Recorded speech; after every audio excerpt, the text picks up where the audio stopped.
What's up, everybody? It is Thegoal60 here for Wednesday, June the 6th, 2018. So yesterday we did have a pretty good day where official plays went 2-1 and the unofficial plays combined for 3-2.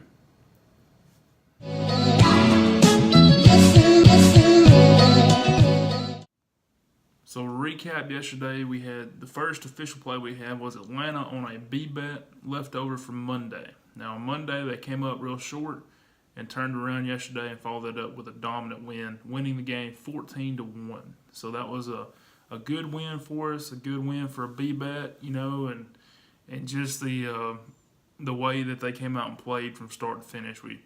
I think they scored runs in the first few innings. They're pretty solid, or at least got a few on the board and kept going, kept the momentum running, and got the win. Now, Colorado was up next. Colorado was our loss over the weekend, and they really came out and really dominated the game for a long time. Got up 9-1 at one point, and then in the last couple innings just kept giving up a run, just one run after another. And actually, the game came back and finished up 9-6. So we still got a 3-run lead or a 3-run win, but at the same time, it was there for a little while. It was kind of looking, you're sitting there. I was watching the app, just screaming at it pretty much to finish up. It seems like one time we got down, I believe it was the 8th inning, and they had scored a run. The Reds had scored a run, and it was 2 outs, and then boom, they scored 2 more runs, and it's just like, come on, let's just finish it up, move on. But we got the win there, 9-6, and then we looked at the Pirates against the Dodgers. The Pirates are at home. We had them on the run line, and they just let it slip. The Dodgers didn't really come out and just dominate from start to finish, but they had enough to where they put up a run here and then a run there, and the Pirates had almost as many hits. In fact, I believe the game finished up somewhere around 8-6 as far as hits go.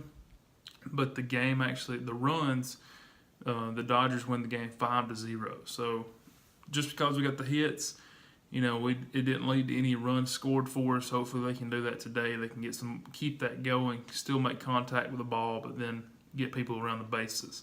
Again, today they are on the run line, and this is actually, pretty close to being a coin flip game.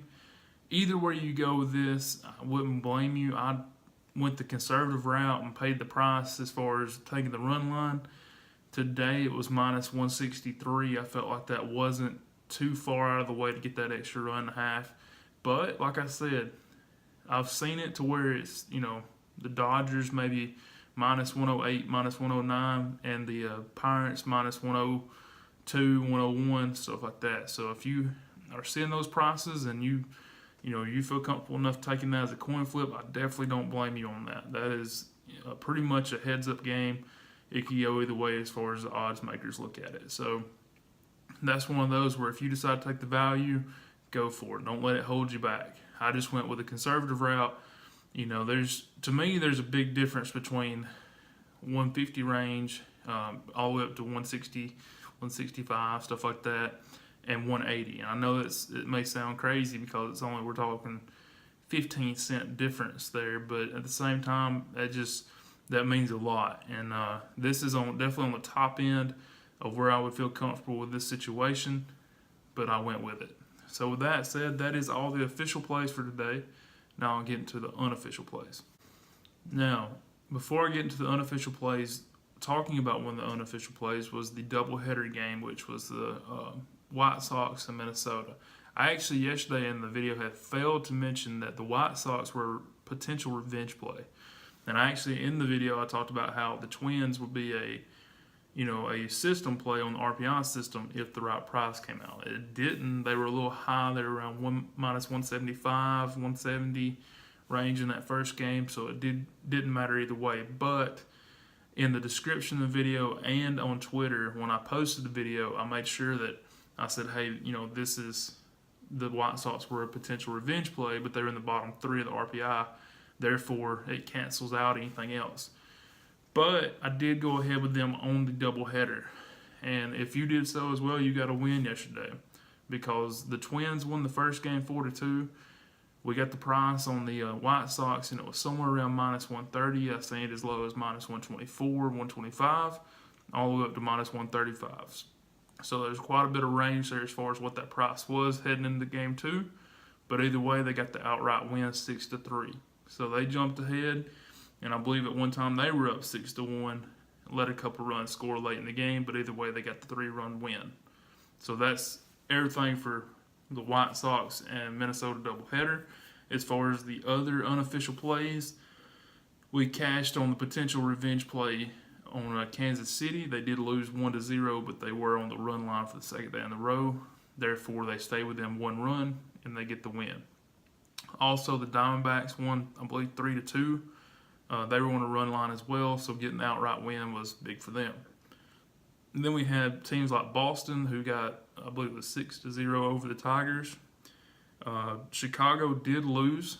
They were a heavy favorite yesterday. They lost 6-1, and I believe, just a little nugget of useless information, but the governor of Delaware yesterday, when he put in the very first bet in a state outside of Nevada, actually put a $10 ticket on the Phillies. So he got plus money there, and he cashed his ticket. They won 6-1. Today, the Cubs are a minus 133 favorite. And then last, we had Miami and St. Louis. St. Louis was the team we was looking at as far as an unofficial play, and St. Louis came up short. Today, again, they are a heavy favorite at minus 196. So if you're looking at that series, you paid 197 yesterday and 196 today. It's pretty expensive, so just watch out on those things. That is it as far as all the plays, unofficial, official. Don't think we have a doubleheader today. We've had 2 days in a row with them. 2 days at cash. The doubleheader plays have been pretty strong. Overall, betting them blind, taking the game 1 loser and looking at them in game 2, you would be 11-3 overall, just straight up taking them underdog or favorite. And then as far as putting the parameters of the 2 systems on them, you'd be 9-0. So good situation there. Looks like it's keeping, still going, and we hope to ride that as long as we can. So appreciate you guys watching today's video, and I will see you tomorrow. 60% of the time, it works every time.